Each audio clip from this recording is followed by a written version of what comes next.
प्रत्येक कुटुंबात काही ना काही कारणावरून भावंडांमध्ये वाद सुरूच असतात. पण हा वाद विकोपाला जाऊन त्याचा भयंकर शेवट होईल याची कदाचित कोणाला कल्पनाही नसेल. मुंबईत विक्रोळी पार्क साईड परिसरात एक धक्कादायक घटना घडली. किरकोळ कारणावरून 3 भावंडांमध्ये वाद झाला. यात 2 भावांनी एका भावाच्या संपूर्ण कुटुंबावरती धारदार शस्त्रानं वार केले आणि या हल्ल्यात दोघांचा मृत्यू झाला. झालं असं की मुंबईच्या पूर्व उपनगरातील विक्रोळी पार्क साईड परिसरातील राहुल नगर इथं विश्वकर्मा कुटुंबातील सुनील विश्वकर्मा, सुरेंद्र विश्वकर्मा आणि सूरज विश्वकर्मा एकाच घरात राहत होते. या 3 भावांमध्ये मोठ्या आवाजात गाणी लावण्यावरून वाद झाला. सुनील विश्वकर्मा यांनी घरात पहाटे मोठ्या आवाजामध्ये गाणी लावली होती.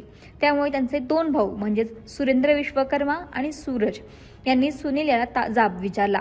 अशात त्यांच्यामध्ये शाब्दिक बाचाबाची झाली. मात्र अवघ्या क्षणात त्या भांडणाचं रूपांतर हिंसक वळणावरती पोहोचलं, ज्यामध्ये 3 भावंडात हाणामारी झाली आणि सुरेंद्र आणि सूरज यांनी सुनील विश्वकर्मा याच्यासह त्याच्या संपूर्ण कुटुंबावरती धारदार शस्त्रानं वार केले. या भीषण हल्ल्यात सुनील विश्वकर्मा याचा जागीच मृत्यू झाला, तर त्यांची पत्नी अंजू आणि मोठा मुलगा श्लोक आणि लहान मुलगा विवान हे 3 जण गंभीर जखमी आहेत. दरम्यान या 3घांना उपचारासाठी रुग्णालयात दाखल केले असता वाटेतच श्लोक विश्वकर्मा यांचा मृत्यू झाला. सध्या अंजू आणि विवान यांच्यावरती राजवाडी रुग्णालयामध्ये उपचार सुरू आहेत. तरी आरोपींची या प्रकरणी कसून चौकशी सुरू आहे. परंतु किरकोळ वाद किती टोकाला गेला आणि जीवघेणा ठरला, या घटनेनं संपूर्ण परिसरात खळबळ उडाली आहे. महाराष्ट्रातील सर्व बातम्यांचे विश्वासार्ह व्यासपीठ,